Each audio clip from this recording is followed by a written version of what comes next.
Hello and welcome to the Book Thing. My name is Mark, and today I'm continuing with my read through of the Discworld series with book number 21, Jingo.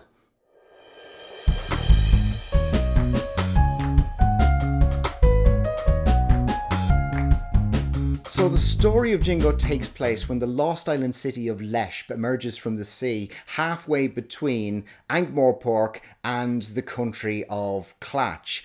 Both nations lay claim to the ancient city, and as a result, tensions start to run high between Ankh-Morpork and Clatch.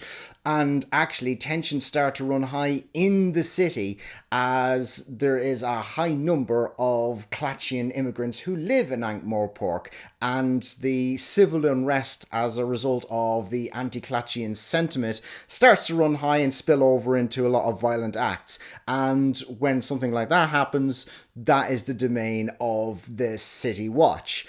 Aside from the street level anti-Clatchian sentiments, there is also an undercurrent among the ruling classes that actually it's a high time that the people of Ankh-Morpork went and give those foreign Clatchians a jolly good seeing to, and there starts to become a greater and greater momentum towards a state of war between the two nations, which is exacerbated when the Prince of Clatch comes to visit diplomatically the city of Ankh-Morpork, and there is an attempt on his life. So this is very much, from the Watch point of view, the investigation into who has attempted to kill the Clatchian prince, who is going to benefit from a war between Ankh-Morpork and Clatch, and is this someone from the Ankh-Morpork side, like Lord Rust, who is the de facto leader of the nobility who is pushing for a state of war, or is this from the Clatchian side themselves? And the main suspect there is the shady character known as 71 Hour Ahmed. By the way, in case you hadn't realised, I am rereading the entire Discworld series and doing a review for each of them and releasing a new video every single week. So if you're interested in seeing any more of those, please consider hitting the like and subscribe button.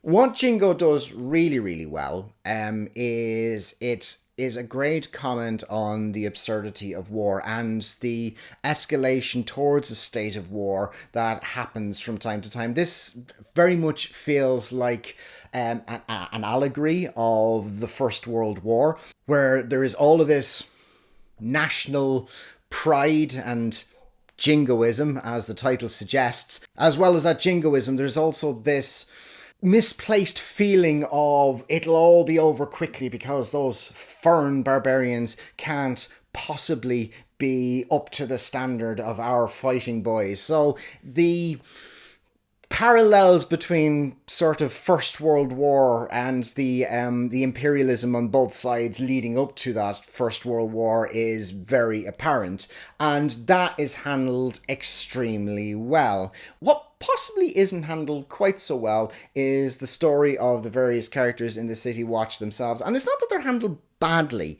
It just feels a little stagnant. From guards to men-at-arms to feet of clay, it felt like there was development of the watch itself and the characters in the watch, and it feels quite stagnant between what's happened between Feet of Clay and between Jingo. You know, the relationship between Carrot and Angua is still on the same terms, where Angua's wondering if she will be able to stay with Carrot because of her werewolf nature and who he is as a person. Vimes still has his struggling with his new sense of nobility and all of that, and it feels like old ground that we've kind of already covered. It's great old ground, but it doesn't feel like it's moved on from the last time. That's not to say this is bad. It's still a Discworld watch book by Terry Prachett, and a Discworld watch book by Terry Prachett is pretty much better than most other books by anybody else. So I wouldn't say it's a miss, but it is my least favourite of the watch books so far. I did still give it 4 stars, but it scraped 4 stars. It was probably closer to 3 3/4 stars. The next book I'll be reading is the follow-up to Interesting Times and the continuation of Rincewind's story arc, and arguably the last book in the Rincewind story arc, if you don't count The Last Hero. I hope to see you when I review that one next week. In the meantime, thank you very much for taking the time to watch this. I really appreciate it, and take care.